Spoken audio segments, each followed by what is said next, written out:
네, 여러분 오늘은 오정근 교수님 모시고 경제 얘기 좀 하는 날입니다. 근데 요즘 사드 때문에 한중 간의 관계도 비극거리고 또 사드 보복 때문에 뭐 롯데 뭐 그룹이 뭐 말도 못하는 중국 비즈니스의 차질이 있고 또 관광객도 안 오고 그래서 또 어떤 사람들은 또 난리를 피고 왜 그 사드 때문에 이런 갈등이 있어야 되냐. 사드 하지 마라. 롯데 앞에 가서 또 시위하는 또 이상한 분들도 있고 그렇습니다. 오늘 그 얘기 좀 들어보도록 하겠습니다. 어서 오십시오. 네. 네, 오늘 사드 얘기입니다. 네. 예. 지금 사드 문제는 지금 말씀하신 대로 이런 주로 조치들이 나오고 있습니다. 뭐 예. 단체 여행 중단한다든지. 한번 보여주세요. 예, 한번 보여주세요. 예.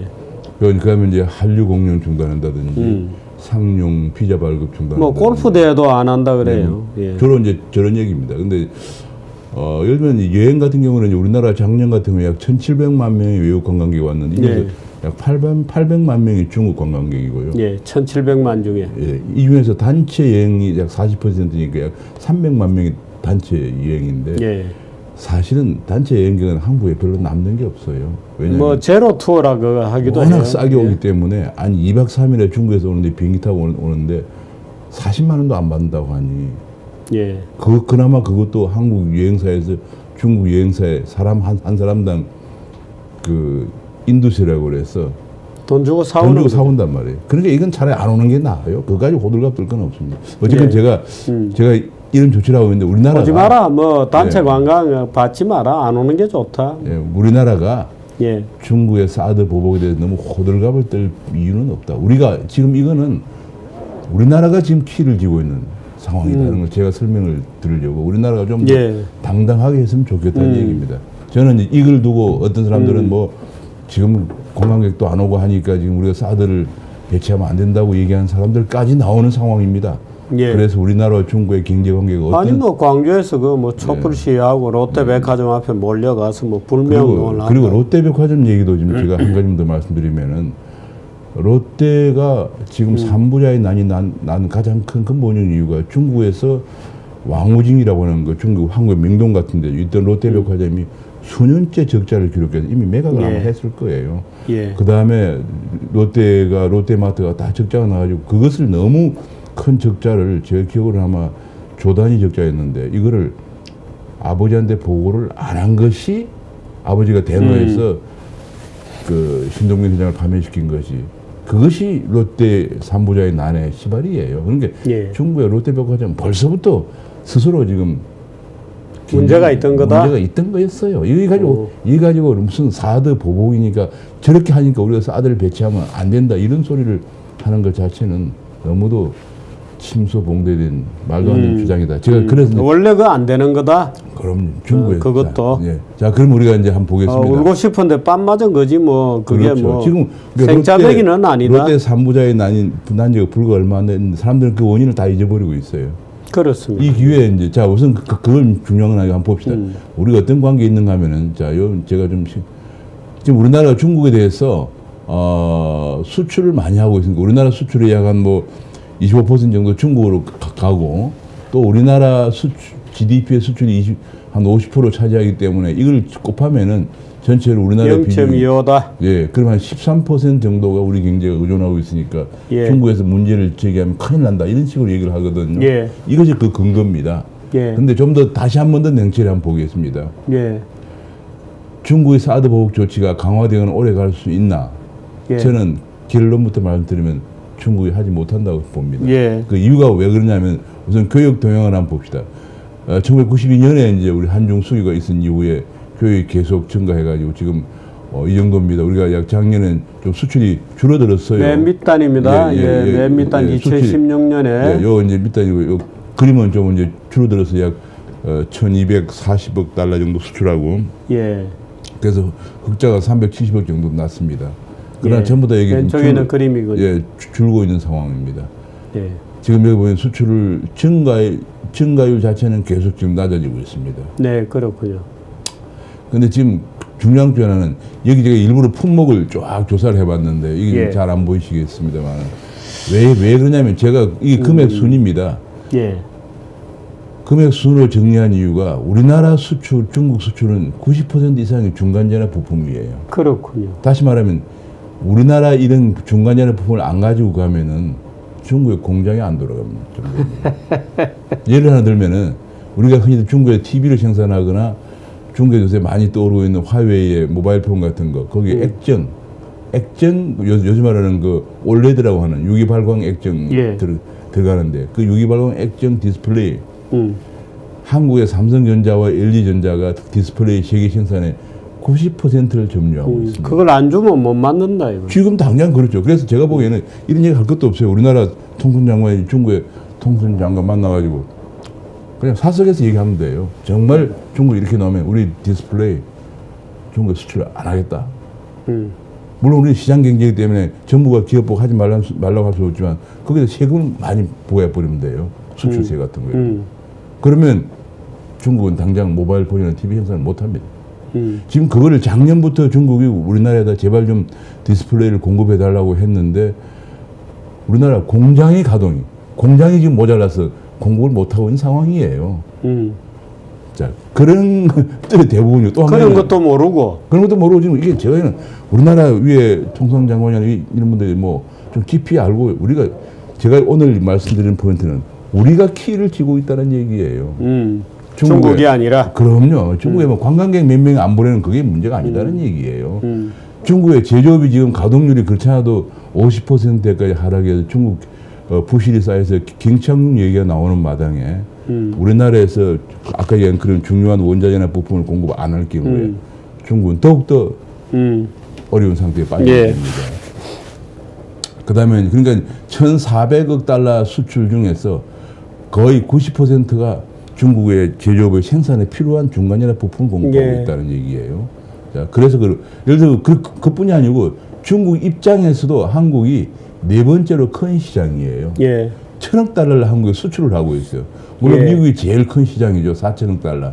홍콩은 이게 이제 사실은 격려하는 데니까 큰 의미가 없습니다. 그러면 통과입니다. 홍콩은 통과고. 통과하는 데고 그걸 격려 무역지죠. 사실은 미국, 일본 다음에 한국이에요. 엄청난 큰 시장이에요. 그래서 중국도 지금 일본, 한국은 뭐 큰 차이가 안 나는군요. 그렇습니다. 그러니까 결과적으로 중국에 생산되는 물건들을 가장 많이 소비하는데 미국이고 그 다음에 일본, 한국이에요. 그 얘기는 뭐냐면 지금 중국이 제조업 가동률이 50%까지 하락을 해서 경착륙 얘기가 나오고 있어 위안화 국제화를 잠시 미루고 절하를 시켜서 수출하려고 미국으로부터 환율 조작까지 비판을 받는 상황이기 때문에 1,000억 달러를 수입해주고 있는 한국을 만만히 볼 수가 없는 상황입니다. 좀 우리가 뭘 좀 알고 얘기를 좀 대응했으면 좋겠다 그런 얘기예요. 그래서 중국이 뭐 마음먹으면 한국이 굉장한 피해를 당할 것처럼 얘기하는 거는 웃기지 말라는 거죠. 제가 그거를 좀 시사를 잘못 몰라서 제대로 좀 알고 뭐 잘 모르시나 본데 뭐 이런 거죠. 그렇죠. 제대로 좀 알고 좀 얘기를 했는데 그래서 제가 데이터를 가지고 얘기하고 있는 겁니다. 그 다음에 이제 또 한 가지 봅시다. 그럼 또 투자를 또 얼마나 하고 있느냐? 이것도 재밌어요. 현재 중국에 가 있는 우리나라 공장 수가 26,000개입니다. 엄청나군요. 어마어마합니다. 그동안 우리가 저게 한국에 있으면 그래 일자리가 얼마나 지금 생기겠나. 이게 제가 일자리가 26,000개 100명씩 곱하면 얼마입니까? 10명씩만 곱해도 26만이고 평균 100명 곱하면 얼마입니까? 260만이죠. 제가 보기엔 4,500만 명 일자리를 만들어주고 있어요. 왜냐하면 이 중에서 2만 명 이상 고용하고 있는 업체매도가 10개 됩니다. 그렇습니까? 예를 들면 봅시다. 자동차 회사가 현대기아차 4개 들어가 있고 현재 충청에 공장 하나 만들고 있고요. 삼성 반도체 들어가 있죠. LG전자 들어가 있죠. 포스코 들어가 있죠. 제가 아는 금에도 한 10개 정도가 2만 명에서 3만 명을 고용하고 있습니다. 그 금에도 20-30명 일자리죠. 그거 외에도 거기에 또 그런 2만 명 정도의 공장 고용하는 공장이 들어가면 대충 그 숫자에 버금가는 또 업체가 따로 들어갑니다. 지금 투자 금액이 요거는 신고 금액은 750이고요. 564억 달러고요. 이게 진짜 그렇습니다. 10억이고 100만 7,500만 달러예요. 아니 억 달러겠지. 만 달러가 아니고 1,000달러니까 1,010억 100만 1,000만 5,600만입니다. 560. 560. 그러네. 560. 현재 564억 투자 금액이 총 560억 달러를 투자해가지고 5만 5천 달러. 예. 작년 말까지. 이게 92년이 왜냐면 우리 국교를 수교했기 때문에. 그러니까 중국에 560억 달러를 투자해가지고 26,300개의 공장이 가동되고 있습니다. 어마어마합니다. 네. 이 대부분이 중국이 원하던 이 중에서 예를 들면은 예. 중국은 지금 가장 아쉬운 게 뭐냐면 한국에서 동아시아에서 자동차 엔진과 반도체를 생산하는 나라는 일본, 한국밖에 없습니다. 예. 중국의 자동차 조립 공장은 많지만 엔진이라는 중요한 기술을 자체 생산을 못합니다. 그렇군요. 그래서 한국에서 현대차나 기아차를 유치하는데 그렇게 공을 들인 거예요. 왜냐하면 이제 거기 몇 년을 지나면 기술 거기에 배우려고. 중국인들이 일을 하면 기술을 배우게 되죠. 그다음에 반도체 공장을 유치하려고 시진핑 주석이 핑트에 있는 삼성 반도체를 직접 방문해가지고 그야말로 부탁을 해서 우리 이재용 부회장이 그 시안이 뭐 시진핑 고향인가 뭐 어디 어릴 때 자랐던가 그래요. 거기다가 삼성 반도체 공장을 세우면 시안은 상전백회가 돼버렸습니다. 왜냐하면 공장 하나 세우는데 중국이 그 시안 공장 유치하려고 별별 가진 노력을 그 다했습니다. 앞에 도로 있는 삼성로라고 붙이고 예, 말이죠. 예. 그렇게 하면서 해줘서 거기 상전백회가 된 이유가 그 자체에서 2, 3만 명 고용하는 데다가 따라간 부품 업체들이 한 2, 300개 따라가죠. 그러니까 예. 이게 뭐 어마어마합니다. 그런 것들이 지금 현재 우리가 중국의 공장이 예. 물론 작은 것도 있습니다. 아니 근데 우리나라 국민들은 우리 기업들이 얼마나 엄청난 일을 하고 있는지를 잘 몰라요. 제가 보기에 전 세계에서 시진핑도 이렇게 유치해 가려고 그러는데 그 총수를 구속하고 그 앞에서 데모하고 하는 사람은 대한민국 사람밖에 없고요. 그런데 또 아이러니컬한 것은 아이들은 거기 들어가고 싶어 해요. 한편으로는 들어가고 싶어 하면서 안 들어가면 그때부터 이제 욕합니다. 정말 미스테리한 나라예요, 이 나라는. 그래서 제가 얘기는 우리가 이번에 사드 문제 가지고 아까도 했지만 무역도 1,400억 달러 수출하는데 90% 이상이 중국에서 생산이 필요한 자본재, 그것도 예. 필수적인 자본재를 부품을 보내고 예. 있고 그 다음에 투자도 현재 한국 공장에 중국에 26,000개가 가동되면서 최소 제가 보기에 정확한 몇 명 고용까지는 안 나왔는데 최소 직접 고용만 3,400만 명 정도 될 걸로 보이는 예. 거예요.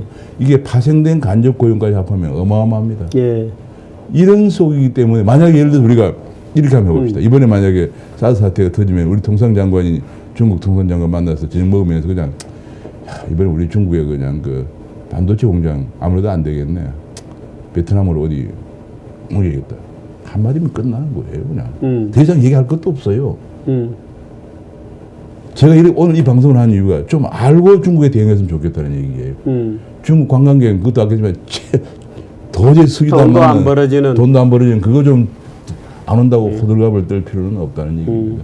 호들갑은 아니겠죠. 뭐 백화점이나 이런 데서는 그나마 그것도 어려우니까. 그렇지만 우리 아니 국가 전체적으로 봐야 돼요. 예, 전체적으로 볼 때 이거는 게임이 안 되는 우리가 지금 키를 쥐고 있는 국가다는 얘기예요. 중국이 한국을 만만히 볼 수 없는 나라다는 얘기예요. 또 한 가지 제가 한두 가지 더 보겠습니다. 시간 많이 하는데 지금 중국은 투자 매력도가 떨어지고 있는 상황입니다.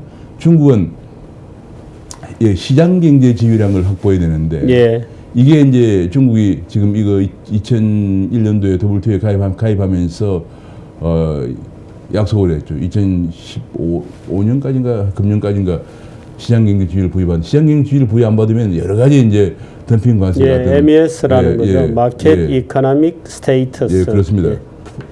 그런 부담인데 이거를 지금 해야 되는 상황에서 한국에 대해서 이 이상의 더구나 자유무역 협정까지 체결된 한국에 더 이상 할 수가 없습니다. 자, 그런 점이 있고요.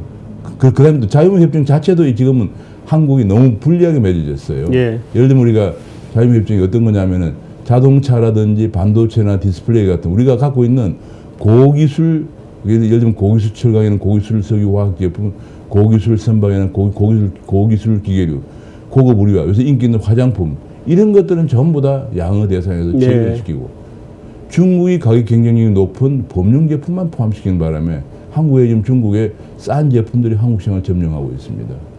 우리가 여기에 대해서 반덤핑 관세를 매길 수도 있고요. 우리가 조치를 취할 수가 세입 가드 조항을 발동할 수가 있습니다. 이런 것도 우리가 할 수 있는 일이에요. 또 한 가지 이제 보면은 아까 요건 이제 시장경제 지위 얘기인데 2001년 때 WTO 가입한 이후에 지금 현재 15년간 유예를 받았기 때문에 금년에는 여기 이걸 인정받아야 되는데 이런 속에서 중국은 지금 한국에 자유무역협정까지 체결한 한국에 대해서 무역 보호를 할 상황이 지금 아니다는 걸 우리가 알고 있는데 그다음에 이제 아시아 인프라 투자은행 AIIB 문제인데 이번에 금년 5월에 이제 처음으로 이제 그동안에 진용을 갖추어서 5월 14일, 15일에 북경에서 정상회담을 한다고 합니다. 세계 60여 개국 정상과 강요들이 참여하는데 한국에 초청장을 안 보냈다고 그래요. 그러면 이것이 어떤 문제를 가져올까? 중국 입장에서 보면은 아시아 인프라 투자은행의 전도가 어둡습니다. 왜냐하면 다자간 개발 은행이라는 것이 지속 가능성은 회원국의 출자금만으로는 안 되거든요. 예. 보통 출자금의 20에 30배에 달하는 투자 자금을 있어야 되는데 이걸 어디서 조달하냐? 국제금융시장에서 채권을 발행합니다. 예. 이 채권을 발행하려면은 신용 등급이 트리플 A라야 돼요. 네. 트리플 A. 그건 무슨 얘기냐면은 투자하는 것 프로젝트가 수익이 나야 된다는 얘기예요. 예. 근데 중국이 자의적으로 아주 그렇잖아도 중국이 지금 이 개발할 당시에 이사들을 비상임으로 하면서 사무국을 두고 있는 중국의 자의적인 경영이 걱정이 됐었는데 이번에 이렇게 자의적으로 첫 정상회담에 한국도 안 부르고 예. 한국이 주요 출자국이거든요. 이러면은 예. 많은 출자국이나 국제금융시장에서 AIIB 프로젝트가 과연 수익이 나겠느냐 하는 것 때문에 정치적인 거다. 그렇죠. 그래서 한마디로 국제금융시장에서 트리플 A를 받지를 못합니다. 예. 그러면 자금 조달이 안 돼서 AIB가 문제가 돼요. 이런 부분들을 예. 중국이 저는 알고 있는지 모르겠어요. 왜냐하면 그거 중국이 리스크 담당 책임자가 본래 부총재였죠. 우리나라에 갔었는데 이걸 부수장급으로 낮춰버렸어요. 예. 그러니까 리스크 관리 별로 신경 안 쓴다는 얘기거든요. 이게 이제 공산주의의 뭐 중국의 허든 방식인데 그러나 국제금융시장은 냉혹합니다. 만약에 AIB가 발행하는 채권을 국제금융시장에 트리플 A를 못 받으면 AIB 운용이 사실 어렵게 됩니다. 이런 것도 이제 우리가 중국에 대해서 얘기할 수 있는. 그래서 제가 자, 대응 방안. 대응 방안은 있는데 제 얘기는 이 기회를 이제 물론 우리가 뭐 포스트 차이나 중국에만 의존하는 게 아니고 동남아다. 지금 동남아, 인도, 중동, 아프리카 이런 건 다변화를 할 예. 필요가 있다. 우리가 뭐 그것 때문에 지금 모든 걸 다 우리가 키를 쥐고 있는데 키를 활용도 못하고 해서는 안 된다. 그 다음에 이제 우리가 국내에도 수출보다도 고부가가치 서비스 산업을 육성해가지고 내수준도 높이고 제일 중요한 것은 이제 한미동맹 강화. 이번에 이제 사드 때문에 난리 피니까 미국이 당장 JTE 중국의 통신회사에다가 엄청난 예. 벌금을 부과해요. 내겠죠. 예. 1조 원 넘는. 네, 11억 달러인데 이런 것처럼 이거 필요하고요. 가장 중요한 것은 중국의 사드 호들갑을 떠지 마라. 보다는 정부가 냉정하고 차분하게 한중 경제 관계를 정확하게 분석하고 의연하고 당당하게 대처해야 된다는 얘기예요. 예. 그다음에 언론도 언론이 너무 막 그 관광객 이런 거 뭐 한류 이런 것만 부각시킨 것 같아가지고 아까 제가 설명드린 것처럼 교역이나 투자면 우리가 엄청난 키를 쥐고 있기 때문에 좀 언론도 요즘 우리나라 언론들은 뭐 무식해서 예의가 안 돼요. 좀 정확하게 보도를 해서 여론도 형성할 필요가 있다. 그런 정도 제가 말씀을 드리겠습니다. 예, 그렇군요. 우리나라 이거 제가 정리하면 그걸 잘 몰라가지고. 우리나라 정말 대단한 나라예요. 이게 과거처럼 중국이 마음대로 할 수 있는 그런 나라가 아니에요. 그런 걸 좀 알았으면 좋겠다는 얘기입니다. 그렇습니다. 고맙습니다. 네. 예, 우리 공무원들이 특히나 이 좀 봐야 될 것 같습니다. 네, 그래서 오늘 갖고 왔는데 아마 좀 많이 보시겠죠. 예, 고맙습니다. 네, 감사합니다. 예.